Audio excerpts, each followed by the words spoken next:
បាទសូមគោរពជម្រាបសួរដល់បងប្អូនអ្នកស្ដាប់ទាំងអស់គ្នាថ្ងៃនេះយើងមកជួបគ្នានៅសាច់រឿងថ្មីមួយទៀតហើយបងប្អូនបាទចង់ដឹងថាតើរឿងរ៉ាវនេះមានអត្ថន័យព្រឺព្រួចរន្ធត់យ៉ាងណានោះបាទតាមដានស្ដាប់ជាមួយខ្ញុំបាទដូចតទៅ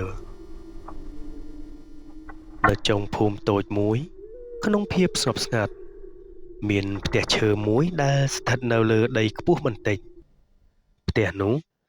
មានជណ្ដើរឈើវែងឡើងទៅកាន់ជាន់លើជណ្ដើរនោះមានសភាពចាស់ទ្រុឌទ្រោមបន្តិចហើយរាល់ពេលមានអ្នកណាឡើងឬក៏ចុះវាតែងតែមានឮសំឡេងក្រេកក្រកបន្តិចដូចជាមានអ្វីមួយកំពុងដើរតាមពីក្រោយអញ្ចឹងមនុស្សក្នុងភូមិជាច្រើនបាននិយាយថាផ្ទះនោះមានអ្វីប្លែកៗខុសពីធម្មតាយ៉ាងម៉េចទេជាពិសេសនៅពេលយប់ពួកគេតែងតែប្រាប់កូនថាកុំអង្គុយនៅមាត់ជណ្ដើរនៅពេលយប់គ្មានអ្នកណាដឹងទេថាហេតុអីបានជាគេនិយាយបែបនោះទេប៉ុន្តែរឿងរ៉ាវនេះចាស់បានបន្តប្រាប់គ្នាពីមាត់មួយទៅមាត់មួយវុទ្ធីគឺជាក្មេងប្រុសវ័យប្រហែល15ឆ្នាំគេជាមនុស្សចូលចិត្តចង់ដឹងចង់ឮហើយរឿងអបិយជំនឿផ្សេងគេមិនសូវជាជឿឡើយថ្ងៃមួយគ្រួសាររបស់វុទ្ធីបានផ្លាស់មករស់នៅក្នុងផ្ទះចាស់នោះយប់ដំបូងដែលគេមករស់នៅម្ដាយរបស់គេបានប្រាប់ថាកូនកុំអង្គុយមាត់ចណ្ដើរនៅពេលយប់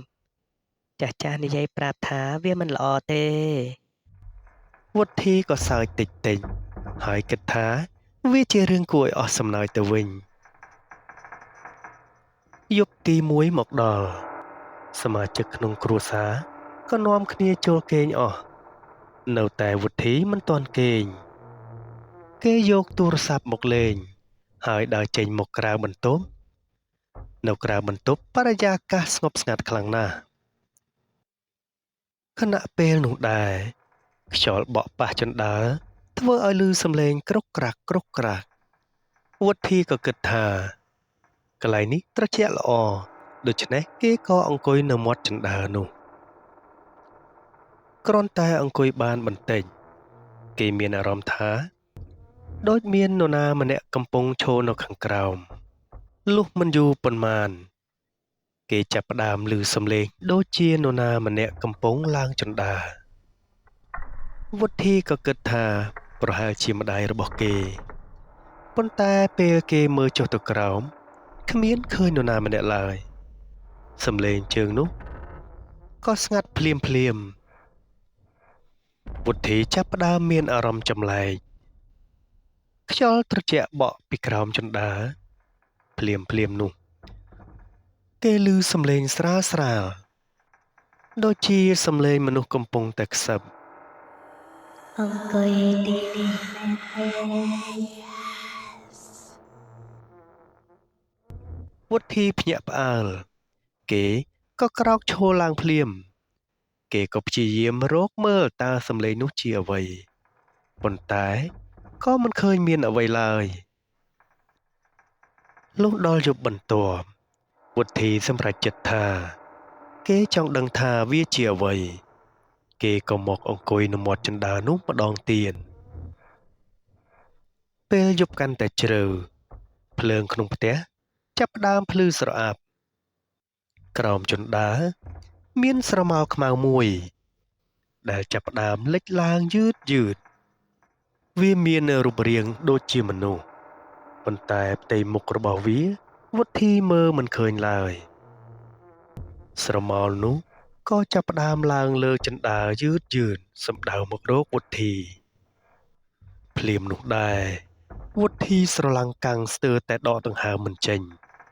នៅពេលវាមកក្បែរវុទ្ធីបានឃើញផ្ទៃមុខរបស់វាគ្មានភ្នែកតែមានរន្ធច្រមុះខ្មៅធំខ្មោចនោះឈរនៅចំពីមុខវុទ្ធីវាខ្សឹបទៅវុទ្ធីថាអ្នកអង្គុយនៅកន្លែងរបស់ខ្ញុំហើយ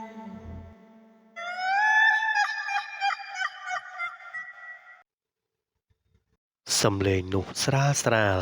ប៉ុន្តែធ្វើឲ្យឈាមនៅក្នុងខ្លួនវុទ្ធីត្រជាក់ស្រេបបន្ទាប់មកស្រមោលនោះក៏រលាយបាត់ទៅថ្ងៃបន្ទាប់វុទ្ធីបានសួរអ្នកជិតខាងចាស់ម្នាក់បានប្រាប់ថាជាច្រើនឆ្នាំមុនមានមនុស្សម្នាក់ធ្លាប់ធ្លាក់ស្លាប់នៅនឹងជណ្ដើរនោះហើយវិញ្ញាណនោះតែងតែអង្គុយនៅមាត់ជណ្ដើរនៅពេលយប់ជានិច្ចអ្នកភូមិចាស់នោះបន្តនិយាយថាវិញ្ញាណនោះមិនចូលចិត្តឲ្យនរណាម្នាក់អង្គុយនៅកន្លែងរបស់គេទេអ្នកណាដែលអង្គុយនៅទីនោះយប់វានឹងមកបង្ហាញខ្លួនឲ្យឃើញភ្លាមវុទ្ធីនៅតែមិនអស់ចិត្តសម្រាប់ចិត្តថាគេនឹងសាកល្បងចុងក្រោយម្ដងទៀតលើកនេះគេធ្វើចិត្តឲ្យក្លាហានអង្គុយនៅមាត់ជណ្ដើរហើយរងចាំតែម្ដងលុះដល់ម៉ោង12យប់សំឡេងជើងចាប់ផ្ដើមឡើងជណ្ដើរស្រមោលនោះឡើងដល់មុខវុទ្ធីតែម្ដងវាក៏ខ្សឹបសំឡេងស្រាលៗទៅវុទ្ធីម្ដងទៀតថាចូលអង្គុយនៅទីនេះវាជាកន្លែងរបស់យើងឬក៏ឯងចង់ទៅជាមួយយើងម្ដងនេះវុទ្ធីភ័យខ្លាំងជាងមុនហើយគេរត់យ៉ាងលឿនចូលក្នុងបន្ទប់ភ្លាមចាប់តាំងពីថ្ងៃនោះមកគេមិនដែលមកអង្គុយនៅមាត់ជណ្ដើរនៅពេលយប់ទៀតឡើយរហូតមកដល់សព្វថ្ងៃនេះមនុស្សនៅក្នុងភូមិនោះនៅតែប្រាប់កូនថាកុំអង្គុយនៅមាត់ជណ្ដើរនៅពេលយប់ព្រោះយើងមិនដឹងថាអាចមាននរណាម្នាក់កំពុងរងចាំនៅទីនោះរួចហើយបាទរឿងនេះក៏បញ្ចប់ត្រឹមតែប៉ុណ្ណេះអរគុណបងប្អូនសម្រាប់ការតាមដានស្ដាប់តាំងពីដើមរហូតដល់ចប់ជួបគ្នានៅសាច់រឿងក្រោយៗទៀតអរគុណជម្រាបលា